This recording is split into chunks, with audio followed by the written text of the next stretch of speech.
Dr. Covey said, Ron, you're young. You're going to go up that ladder, each rung of success, and you're going to get to the top, and you're going to be so proud of yourself. You're going to look back down, and you're going to understand, man, I put in all the work, the time, energy, and effort. Yes, sir. And I get to the top rung, and I'm up on the roof, and I look over, and I realize I'm on the wrong damn building. Mm-hmm. He goes, you have to stop and assess. You have to be proactive before you take that first step on that ladder.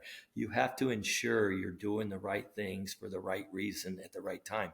And he goes, you have to continue to look back, engage others, and rely on the information you're given, but surround yourself with people you trust and always ask that question, are we doing the right things for the right reasons? Welcome to Constructive Interference, where visionaries sharpen visionaries. I'm your host, Rufus Crescent. Diving into the minds of those who dare to dream big and innovate boldly. Join me as we explore their stories, uncover their challenges, and learn from their journeys. Let's get inspired and sharpen our visions together. All right, welcome to another episode of Constructive Interference. A good friend of mine and fellow visionary, Ron Cox with RC Development Solutions, is with us today, and he's going to be spending, we'll spend a few minutes talking a little bit about what it's like to be a visionary, kind of your role within your company, how you exited another company. But I'm excited about some of the topics we'll be discussing, and I've been wanting to have Ron on my podcast for some time now. Again, we have epic conversations anyway, but we just never hit record. So now we get to actually document it. So let's see if it translates well into a podcast. So welcome, Ron. Thank you, Rufus. I appreciate you having me on. I look forward to our conversation. It's always entertaining. Absolutely. As always. So Ron, you are the current CEO of RC Development Solutions. Tell me a little bit more about what that company does. Sure. It's a company founded by my wife in 2019, three primary verticals, if you will, or departments. Commercial development. So on the commercial development side, we really focus on ground up construction. We have done some historic preservation, revitalization, workforce housing. And so on that side, we just really tapped into her experience, 24 years working at one of the Fortune 500 companies in that area. And so she wanted to do it for herself, by herself. And so she launched that company. She's the president and founder. For that company, I really spend a lot of time traveling around and looking at investment opportunities for our family. And when we do that, then we bring it back, my wife and I and our two boys. We vet it, and then we decide if it's going to have the return we're looking for as far as investment goes in the areas that we want to work in. Most of which we do it with friends and family and previous partners and other organizations. For example, one of the ones we're working on right now is Kincaid Cox Neff, which was the previous relationship you talked about with one of my former partners that I was in business with. So we also do leadership development and training for executive services team. And then we do lead generation, Salesforce, workforce development. Okay. So leadership development, how do you go about that? Well, I am a former facilitator for Stephen Covey. Dr. Covey and I met a long time ago, back in the 90s, and I ended up working for the Covey Institute doing 7 Habits of Highly Effective People.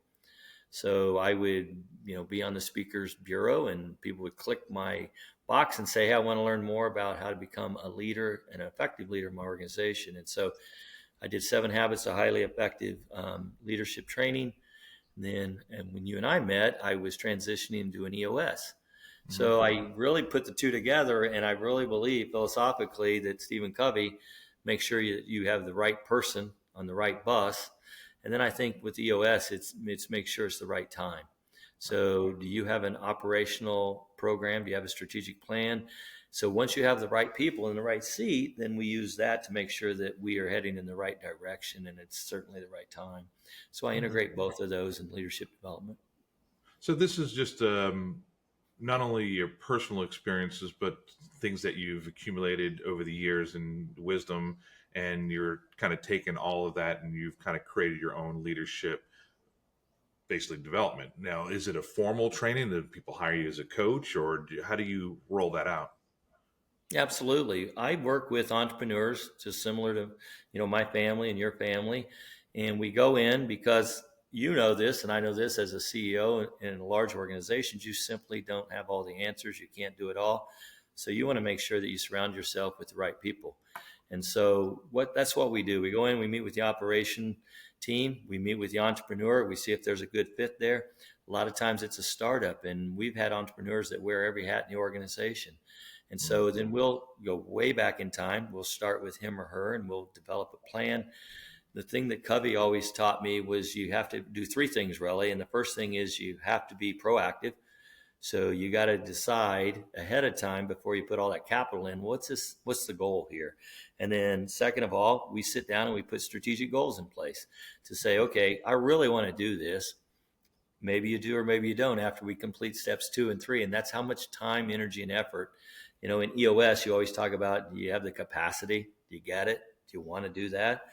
And then finally, so as soon as we get to that goal, then we prioritize based on maybe it's a limited amount of capital, maybe it's a limited amount of time or capacity. As far as you don't have that expertise, we need to go find him or her that could help accelerate that growth based on your own goals.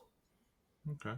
So it's funny. So you mentioned right person, right seat on the right bus. So that's an interesting way to phrase it, because you exited a certain bus company.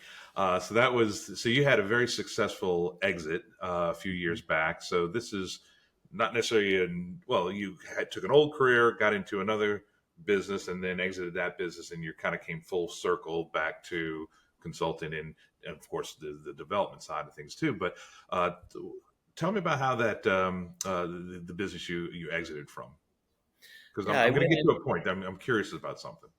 Okay. I actually went into a family-owned and operated business, which we all know, and I've heard, just like you've heard, those can be a disaster. They are usually emotionally challenging, and people think emotionally and not practically a lot of times. So I went into an organization. The good news is the founder, the father, had been in that industry for 52 years, and it was time for him to transition voluntarily. Of all of his children, he had one that was proactively working in the organization.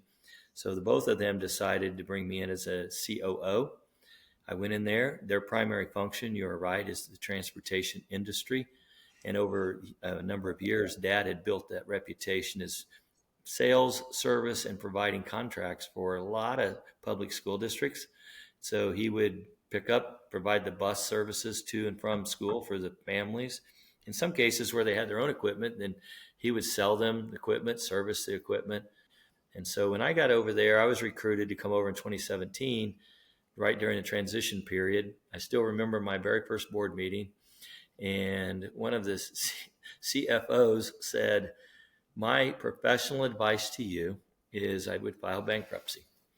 And I thought, what in the world kind of organization did I just sign up, voluntarily to go work with? Fast forward through that, we made sure that one of the first exercises that we used was obviously a Stephen Covey tool. So I went up and on the dry erase board, we put a bus of all things, 12 seats on the bus. We took a sticky notepad, and on the very first one off the top of the deck was founder. We stuck founder up in the driver's seat. We said, this is your baby. This is your vision. You birthed it. Second generation is going to come in, and we're going to make sure we go from good to great. And so we looked at that as 12 seats. We found out quickly through training in about 6 months, 8 of the seats probably are occupied by the wrong people. Not because they were bad people. It's just because they were in the wrong seat and being asked to do something different. And a lot of times it was out of necessity. It might have been a family member who wanted to have an active role in the organization. They just didn't have the skill set, but they didn't obviously have the attitude or the aptitude to say no. And so they accepted that challenge. And so they were trying, but we quickly went through that. I'm a firm believer in doing personality assessments. And so we did personality assessments just to figure out if there was a stimulus, whatever that might be, a bad day, a bad client conversation, what's your response going to be? And are you going to be able to respond professionally?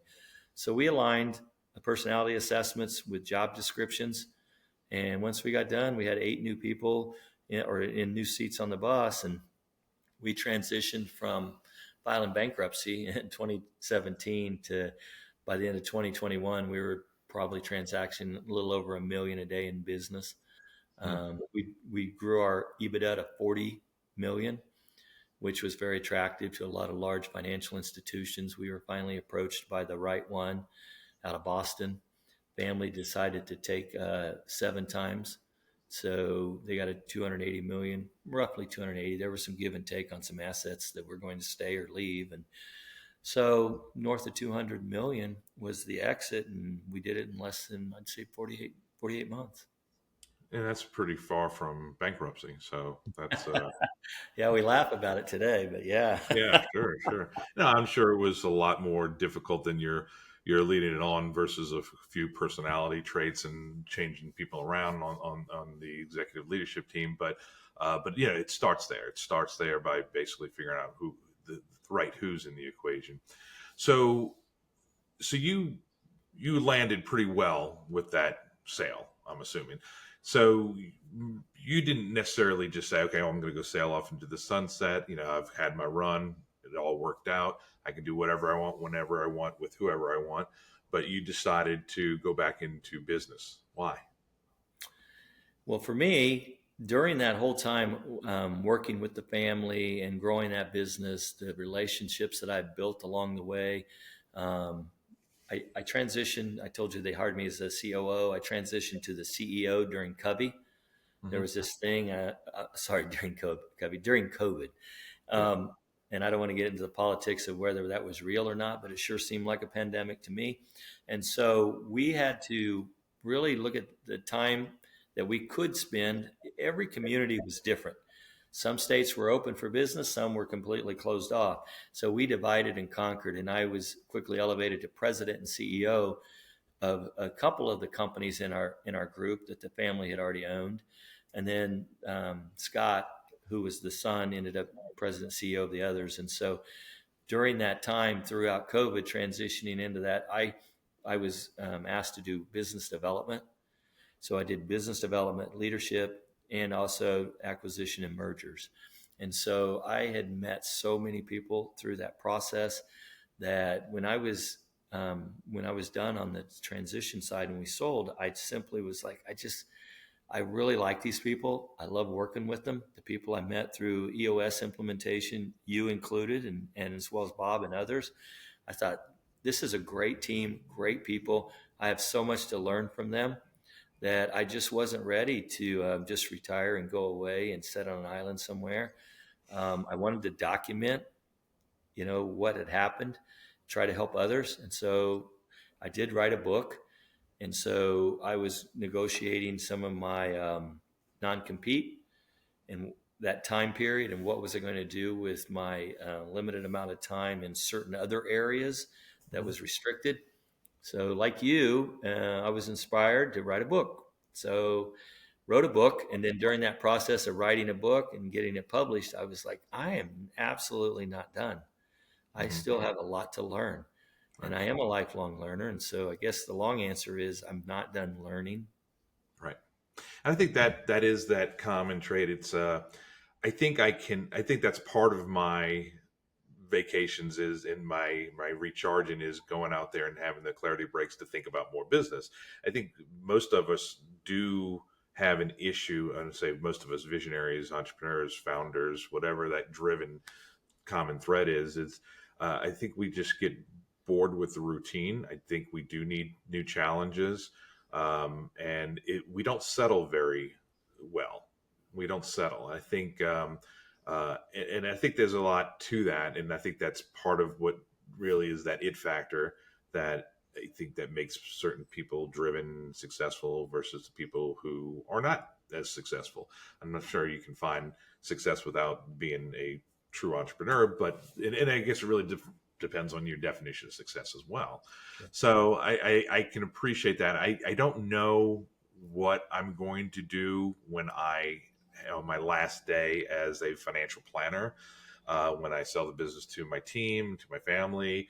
Uh, I'd like to stay involved and do certain parts of it. I like doing the podcast. I like talking to my friends. So that's all. And I can do that from anywhere in the world, it turns out. So, I mean, that's certainly something that, but there's always that next challenge. And right, even, the little side business that I'm even doing with the construction myself, because I'm enjoying lack of a better term, being an influencer on YouTube in that world, because I'm now learning the YouTube algorithms. I'm understanding that side of marketing, and it's just completely unknown territory. When you got into the development stuff, is that newer territory, or you have a background in real estate development?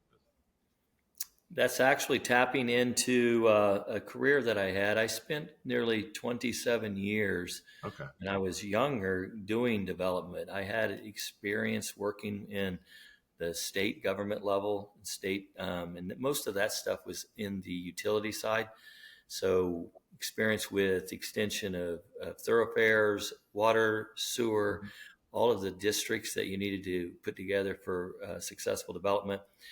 I tapped into additional experience where I was able to do a long-term strategic plan for annexation to see a community grow and grow in the right direction and for the right reasons. I got into developing a strategic plan for airport development. So I had experience in developing, thoroughfares, water, sewer, master plans, even airport design. And then toward the end, I worked with another community on doing park development. So as developers came in and grew out a community, this was the fastest growing community in the state. They wanted Mhm. to set aside green space and maintain that quality of life.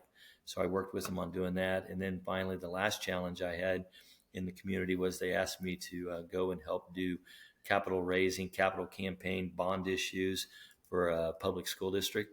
And so we were able to put together a plan and pass the largest public bond issue. And that allowed them to really catch up in that community. They had a lot of families. Unfortunately, kids were going to class in trailers out on playgrounds. And so the playgrounds were impacted. The quality of learning I didn't think was where it should have been. Mhm. And so we did about $500 million in bond issues. We finally put together a master plan. We were doing a public elementary school every 18 months. We did a second middle school in 36 months, Okay. a third high school in 60 months. And by the time we were done, they had 24 facilities that were renovated or brand new for that school district. And they were bringing in about 20,000 students and impacting a community of about 100,000 population. And so I sat on that side of the fence. I Yeah. also worked with the development community on making sure that they had the right tools. So we did everything from enterprise zones to historical preservations to workforce All right. development I was side. going to ask you about that. Yeah. Yep. So Okay. federal, state, county, and city incentive programs to encourage private development. So, what is the new challenge for you? I mean, you want to be a lifetime learner. What are you trying to get better at? So, you have a pretty good background. Obviously, you dovetailed nicely into a career that you understand and know. So, what are you trying to do to get better? I mean, what is the thing that's missing that makes you better at what you're doing? Well, I am absolutely deficient when it comes to maximizing the use of technology.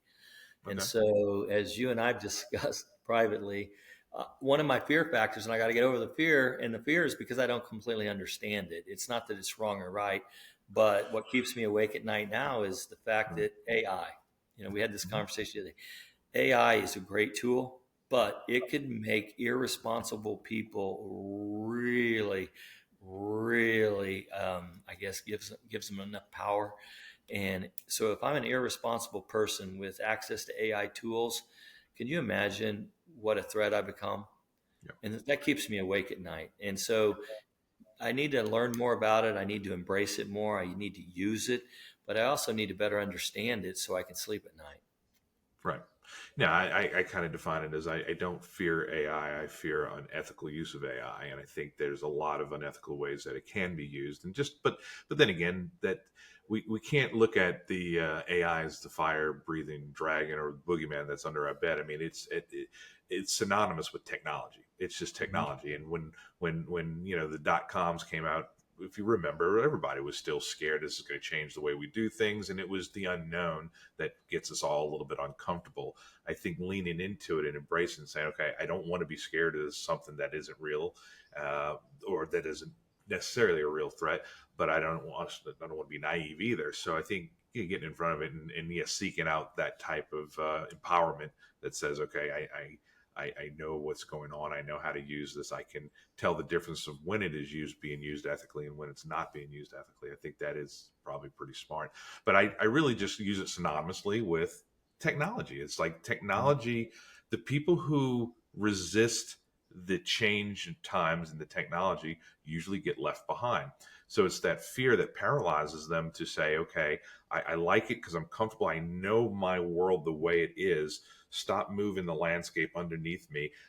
That makes me feel very uncomfortable. It's the people that say, no, I embrace getting uncomfortable. I want to be able to be kicked in the teeth from time to time and be humbled by how much I don't know. That way I'm learning and staying ahead of it. And even in my career, every time they came out with something new technology, I've always wanted to be in those pilot groups. I wanted to be the one that got first access to it because I knew that's always where the competitive advantage is. And I think that's kind of the same thing that's happening right now with AI. It's that if you can stomp your feet and pound your fist all you want and say, I don't like it, I don't like it. It doesn't change the fact that it's here and it's going to continue to develop, or technology is going to continue to make us evolve.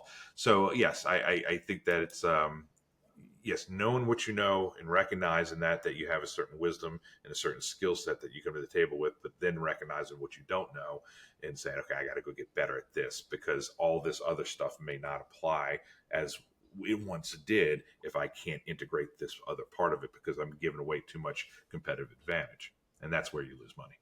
Yep. So, Very, very well said. I'll tell you an analogy. A smarter guy than I told me the other day, and it resonated with me being an old guy. He goes, Ron, you know what I look at this technology and your fear of use of technology is? And he goes, I liken that to, let's just say, and his analogy was a gun.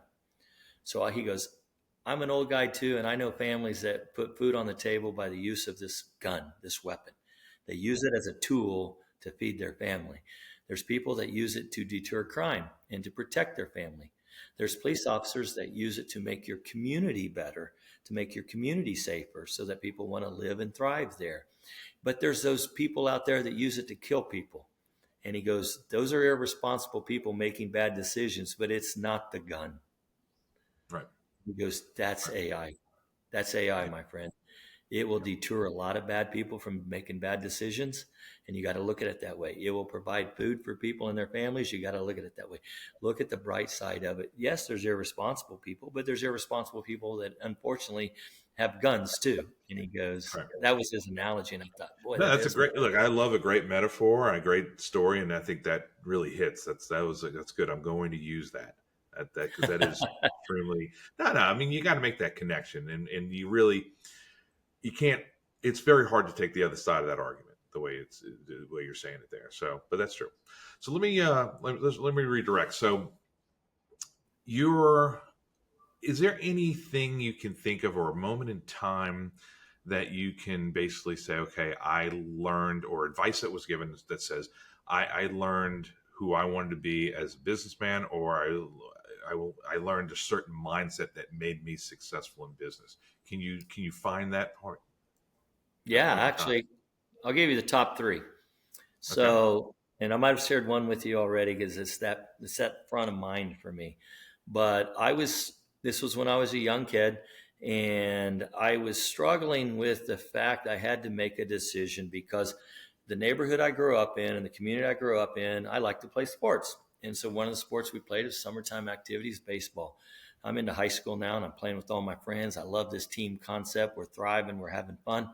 And all of a sudden, I got this big problem. I had this regional coach come in with this all-star team, if you will, saying, hey, I'm looking for the best and the brightest high school talent players to come in and travel and play. And same stuff parents probably go through today. But back then, I thought this was a new concept to me. And I didn't know what to do. But I knew that of those players on that roster, that 90% of them had already signed to play and get a scholarship to go to college. So it was an means to an ends for me. I was born and raised in a small community by my grandparents. And so I was sitting out having an iced tea on the patio, and I was probably about 17 at the time. And my grandfather came out and he said, hey, your grandmother said you couldn't sleep at night. You were up all night long. What's going on? Why are you so stressed out? I told him the decision. I got to go work for this one team, play for this one team, have a great time, have fun, or I got to take it serious and go work for this team that's all their goal is to pay for college. And I said, it's a tough decision. I got all my friends over here, but I got an opportunity over here. And my grandfather goes, do you think that's a hard decision, grandson? I said, yeah, I think it is. And he goes, let me tell you how I process information. Let me tell you how I make tough decisions. He said, I was a young guy, probably your age, just coming out of high school. And all of a sudden I was thrust into this decision of, because we were having it, whether or not we were going to be included in this thing called a World War II. And he goes, all of a sudden, I said, no, I don't want to be drafted. I'm going to enlist. I want to decide where I'm going. And so I want to be with those people. So we got into a unit. He said we had the proper training. We were skilled. If we had a stimulus, we had a response. How are we going to respond? And then I raised my hand and I said, you know what? I'm here to protect and to serve. And that is up to and including my life for you. And he said, so I had to make decisions on the battlefield for my team that I trained with that determined who lives and who dies. And I promised them that I would give my life for theirs. And he said, that's a tough decision. And I was able to sleep at night. And he goes, whenever you have a tough decision like that, just remember what I had to do. And I don't think playing for this team or that team is a life or death decision. You're too young, go have some fun. So I always think about that when I'm having a tough boardroom or a tough decision, or maybe it's a termination or lost a key client. I'm thinking that's a business decision. It's going to smart, but it's not a life and death thing. So that's one of the things that I learned that day that I take with me today. Another one was, and I think I shared this one with you, but I had an old retired lieutenant colonel who was my very first boss. And so he was a hardened guy. And I was in charge of a position that had 46 union employees, and it was blue collar. And I mean, that's how they communicated, with 4-letter words, and they were out there every day. And some of them looked down upon people that were management. Some of them actually put you in a different category. If you had a college degree, you're book smart, but you're a dumb person in the field. And so he said, don't engage with that conversation. Always take the high road, always be professional. I said, yes, sir. And he said, I'll give you an example. If you're driving down the street in your community and all of a sudden you're in the middle of a scuffle with one of the laborers or one of the people who have engaged you, because a lot of people, they solve problems with fisticuffs. So that person who is the citizen comes down the street and sees you and another person fighting. They have no idea who said what, who started it, but to them, you're both a bunch of idiots. So don't engage, don't take the bait, and don't be out there, because if I'm riding down the street, I don't know who said what, who started it, but in my mind, you're both idiots. Just always remember that, Ron. Yeah. And so that was a couple of the decisions that I had to make, or that I was taught lessons from people far smarter than me along the way. In the business side, I think the most important thing that I've learned, and it came from Dr. Covey. Dr. Covey said, Ron, you're young. You're going to go up that ladder, each rung of success, and you're going to get to the top, and you're going to be so proud of yourself. You're going to look back down, and you're going to understand, man, I put in all the work, the time, energy, and effort. Yes, sir. And I get to the top rung, and I'm up on the roof, and I look over, and I realize I'm on the wrong damn building. Mm-hmm. He goes, you have to stop and assess. You have to be proactive before you take that first step on that ladder. You have to ensure you're doing the right things for the right reason at the right time. And he goes, you have to continue to look back, engage others, and rely on the information you're given, but surround yourself with people you trust, and always ask that question, are we doing the right things for the right reasons? So between Dr. Covey, Lieutenant Colonel Stockhouse, and my grandfather, that's kind of who shaped me on my decision making. That's a pretty good trinity. So that's not bad at all. So how do you know you're on the right ladder now? Have you assessed recently? Actually, one of the things that I've done, and I kind of sounds, I won't say, but dealing with decision making and dealing with people in the entrepreneurial world, like you, for example, I've gotten to know you and a lot of the other entrepreneurs, similar in age and experience, but both genders. We got a lot of great women. And so I would put my wife in that category. I think we started the conversation when she launched her company in 2019. So I surround myself with people that have had great experiences. I've surrounded myself with people who realize the best things they've ever learned was from failure, and they're humble enough to admit that. but they're hungry enough to be better and to do better, and they really want to impact and they really want to leave a legacy. And when they get to that final step on that ladder, what matters most is, what does my eulogy say about me as a person? And Mm-hmm. so people that I think, I know I'm on the right ladder when I can sit there and have a conversation with you, and we can pick it up a month later. And I know that what you're going to say, I'm vulnerable, you're vulnerable, which means we're going to be open and honest. And you're a person of integrity. You're going to tell me about, hey, this is going to be a bad idea, and here's why. And the here's why is important Mm-hmm. because you've been there. So, yeah, I that's great. Something interesting. I don't know when it happened, but for better part of my career, it was very much looking at like the top producers. I mean, that's kind of, I mean, you're in a sales organization at the end of the day. You want to put up those scoreboards. You want to measure yourself compared to what other people are doing. And then I'm constantly chasing, I'm creating these idols. It really are idols, these ideals of if I can just be that successful, if I could just produce that much, if I could just have that reputation, that recognition. And it was just so empty. And I got pretty far along for a while, but then I don't know what changed, but now I kind of look at it and say, am I having fun? And I don't want to dismiss, I don't want to say, okay, well, Rufus is all about just having fun, but no, it's about, do I enjoy the people that I'm working with? Am I doing something of purpose? And am I learning something new? Is it challenging? When it's not fun for me is usually when it gets routine and it's like, okay, I've kind of mastered this. I don't want to just get into this comfort zone because then I get irritable. But I think that's been my thing, is that, do I enjoy the people that I'm doing with? And ultimately, I guess it's a luxury that I've worked hard to get to a certain financial independence that says I don't have to actually make money at doing this. Making money at this is fun. And it is kind of a scorecard that says I'm doing it right. And you want to make sure that you're doing it right. But, are the people that I'm doing it with, do I enjoy engaging with those people? Even new clients that come on, it's like, is this the kind of person I want to spend time with? Is this the person that, I mean, I can't fake my empathy. I'm me. I'm pretty authentic. So it's like, am I going to care enough about this person to where I'm going to want to engage with them? So I kind of have those filters up all the time now. And it's like, if I even go to a summit that you and I like to go to, I'm like, okay, are these the people that I want to spend the time with? I don't really care what the topic is. It's the people that I'm spending time with. It was even at a conference earlier this year. And yeah, the topical was about capital markets and private equity. And sure, I want to learn more about that. That was great. And they had these post interviews after each session. They have the video cameras, and you get a free hat or something if you give a little interview. And it was pretty high technical, so I can remember things. I can't always repeat things. I'm like, oh crap, they're going to ask me a question, and I'm going to have to tell them what that aha was. And they're like, so, but the question was, what are you enjoying most from this conference? I'm like, honestly, um, breakfast, lunch, dinner, the snacks in between, and the time at the bar. And they like look at me. I'm like, no, really, I'm not being funny.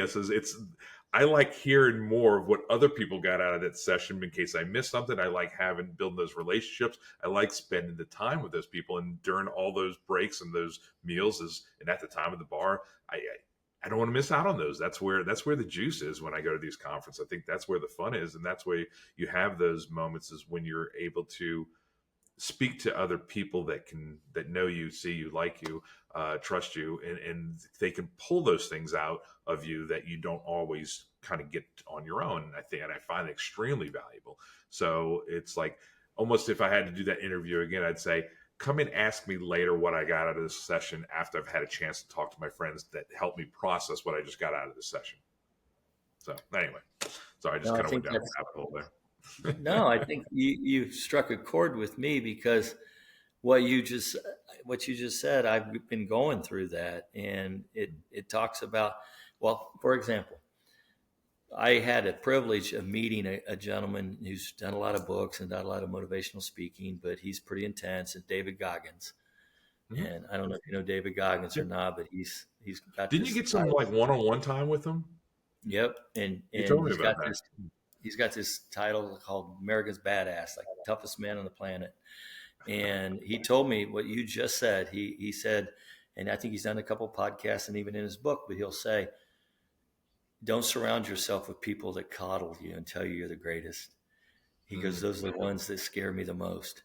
I need people to tell me and see me for who I am and get me in the right mindset. I don't need to be coddled and nurtured and this and that. That's what your mom is for. And he said, I want people that's going to make me better. It's going to hold me accountable and make me strong. And I heard the same thing. I was in Madrid, Spain, and Coach Zidane. He was a second division coach, and I was over there, and he got promoted to the number one division. Toughest, what I think is one of the toughest clubs in the world. And when I was over there, it was Real Madrid. And Real Madrid, it was known, they were known as the Yankees back in the day. They won everything, and they'd had a drought. And so they finally made him the number one A coach, and he was in there. And so I went over there, and I had some opportunity to learn from him and see from him. But that's one of the things. He won Champions League, toughest league in the world, back to back. And in an interview, and this is the guy that I had actually been side by side and saw work on the practice field. And he said, I'm stepping down. This guy has all the money in the world, the reputation, the titles, all this. I'm stepping down. Why are you stepping down, coach? What's going on? It's not wired that way, man. It's getting too easy. I need a challenge. The toughest environment in the world. I need to be challenged. It's become easy and mundane for me. I need to go challenge my brain and my thoughts and myself and show that I can do better. And so the last one was Dick Hoyt. I don't know if you remember Dick Hoyt or not. He's since passed away, but he always taught me that on the business side and the success side, in his mind, he was living a life of being a servant. He had a special needs child.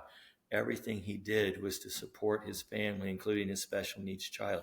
He taught me the fact that I can be successful in business, and with that success, it will translate to others. And so that's one of the reasons we have our DAF today. And you, being a financial advisor, you know the advantages, but we set up a DAF, and we filter monies through our DAF because the number one reason we're here is God. I won't start preaching to you, but God gets paid first. And the way we pay God is by working hard and being successful with our time, which is very limited for me right now. Our talent is I try to help others and bring them to faith-based organizations and those not-for-profits. And then our treasure. It's the easiest part, I think, is writing the check. Yeah. But to be successful, you'll be able to serve those three. Wow, that's good. That's good. Now, I mean, as you're even saying some of these things, I think about so much time. I don't want to say it was wasted, but I don't know. I don't want to say I regret either, but I guess I can reflect on how recognition and that whether it be from my peers or from my leaders or even from my family, it just so much time was wasted, and it was just I mean, I was just chasing the wrong things, and I think that I guess that's probably so many things I go back and tell my younger self, but just just all the smoke and mirrors. It's not real. These ideals, they're just that. They're not real. You're going to get there, and you think there's this popular kids table at the finish line. I promise you, it ain't. It's not real. You'll get there, and you'll wonder where everybody's at. So it's or you just climb that mountain. You just go see that larger mountain next to you. And be like, oh, that should have been the one I would climb on. That's the real challenge. But so I think that is.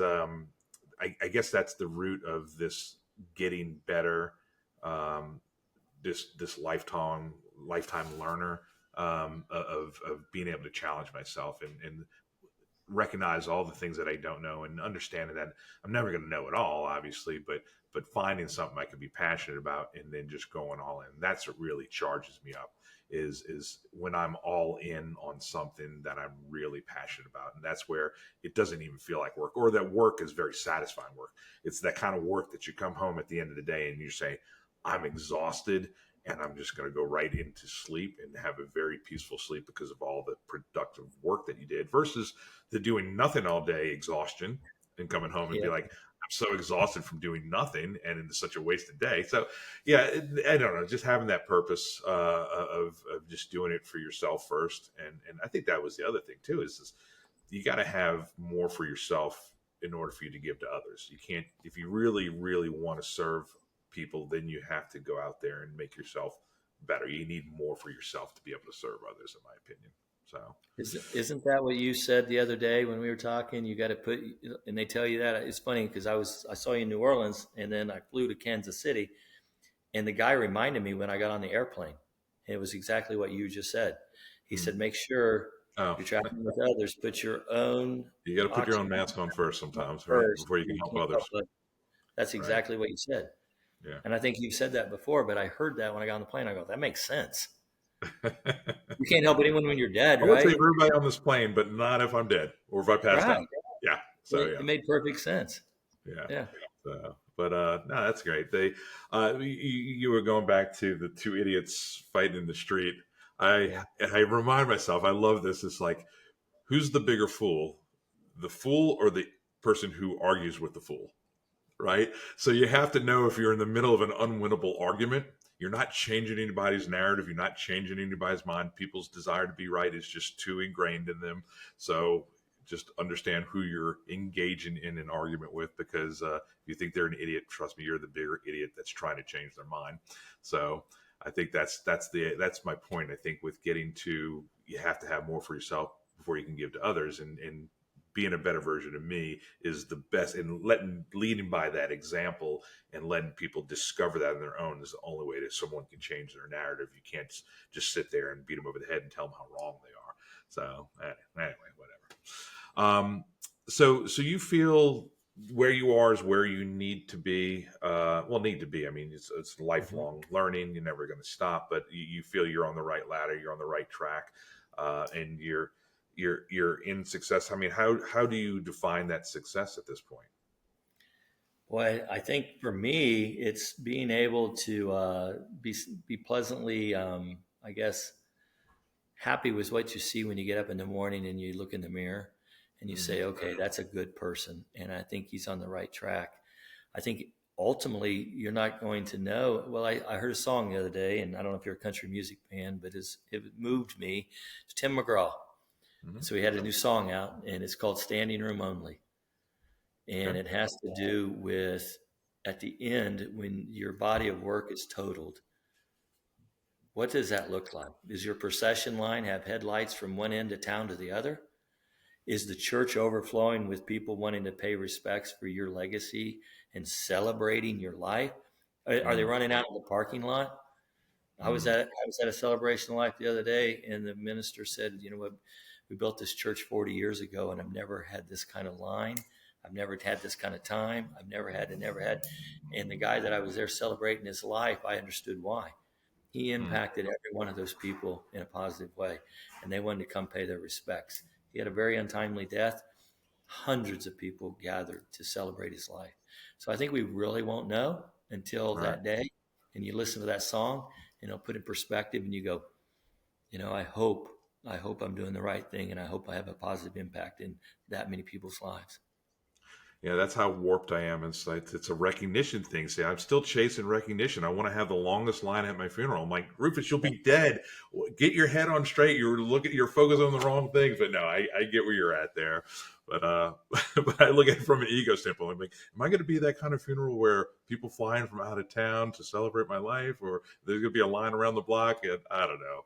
It was like, why do you care? I mean, you got to care about when you're alive with the things that you do, not the impact you're making when you're dead, man. So, but no, that's great. No, like I really enjoy being on this journey with you. Hopefully, I'm one of those people that can challenge you and kind of be your truth teller. I appreciate your vulnerability, and I mean, I think your story's so different than mine, and I have a lot of respect for the journey that you've been on. So I'm flattered more than anything when you ask me, what do I think? I'm like, Ron, you're kind of a big deal. What do you care what I think, So, I mean, so it's really cool to have that relationship. And we'll end it with this. This is one of the ways that Ron and you and we get to, and I'm not as good as I should be with it. I know you're a little bit more better with it than I am, but one of the ways we get to stay in touch regularly is a little text chain that we do with a couple of our friends. It's called the 331. Why don't you tell my audience what the 331 is and why you do it? Well, the 331, I think, is an effective tool because when we talk about something or we think about something, it's a different degree of anticipating a certain result. Like, I've talked about that for years. Well, there's a problem there. Or, I told somebody I was going to do it. Oh, I got to get it done. But I think the third level is you write it down and you can see it, feel it, touch it. And it's a constant reminder of this is what matters most. So the exercises, we say what matters most. And a lot of times it's today. So what Mhm. matters most? How do I define the success? And what three things are going to get me there closer to my success? So we start off with what matters most. Give me the top three things that matter most. Okay, like anything else in life, there better be an action plan. So we quickly say, okay, top three impactful action items. If I do these three things today and I complete this task today, I'm going to have a positive outcome. And that's how I define success. So we text each other in the morning. Hey, get out of bed, sleepyhead. What matters most to you today?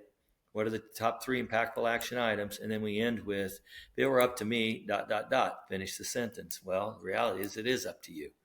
Yeah, there might be something that impacts you, a family member, calls and somebody's in the hospital, somebody got in a wreck. But for the most part, you'll have a successful day if you complete your 331 and you share it with others, because now we have Mhm. people holding us accountable. We can look at our text and go, oh shit, I told them I was going to do that. Well, I got some accountability because they're going to call me tomorrow, perhaps, or tonight, perhaps, if it was that important, and say, how are you doing on that, Ron? Right.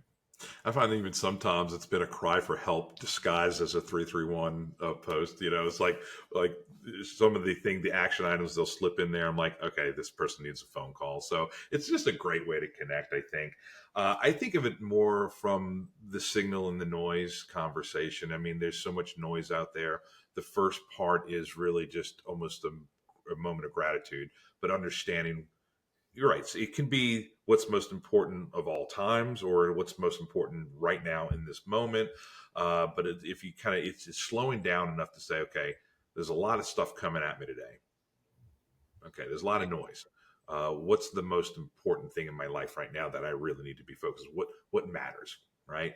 And then once you can kind of isolate it to those top three things, and doesn't mean you're dismissing or just discounting all the other things that are important. Sure, family doesn't make the list every day, and of course, family is very important to me, of course, but it doesn't make the list every day. So my point is, so what's important to me right now? You have that reflection, but then okay, if I can just do three things that are consistent with what I've identified as the most important things, then and if I can just get those things and nothing else gets done today, then I had a pretty good day. And it's just the kind of that how do you eat an elephant one bite at a time, right? So Right. if you can keep taking the top most important things that if you only did that, that would work.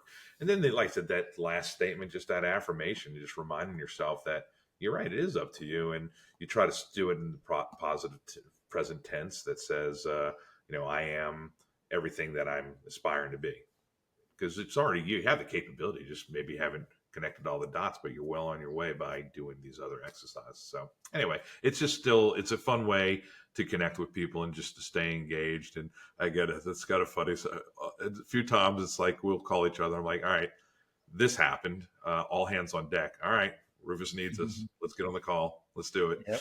Yep. And whether it be Ruthie or Doug, but no, I enjoy it, and I'm glad we have that. But look, I appreciate your time today, and this is fun. Like I said, it's always a good time talking to you, and believe it or not, I learned some new things about you, and that's I'm grateful for this podcast to be able to have the platform to be able to pry a little bit and to get a little bit of the background, and helps me connect the dots on a little bit more about who you are, which I am intrigued. I am enjoying learning who you are every time we get together. So again, thank you so much. Thank you, Rufus, and I always appreciate our friendship, and I love your energy, man. That's why we do it. I'll try to be infectious with my passion, my energy. So I'll try to keep it at that level for you. So thank you again, and we'll talk soon. Take care. Thanks for tuning in to Constructive Interference. If you've enjoyed today's episode, be sure to subscribe, leave a review, and share it with a fellow visionary. Keep dreaming big, and remember, the only limits are the ones you set for yourself. Until next time, Stay sharp.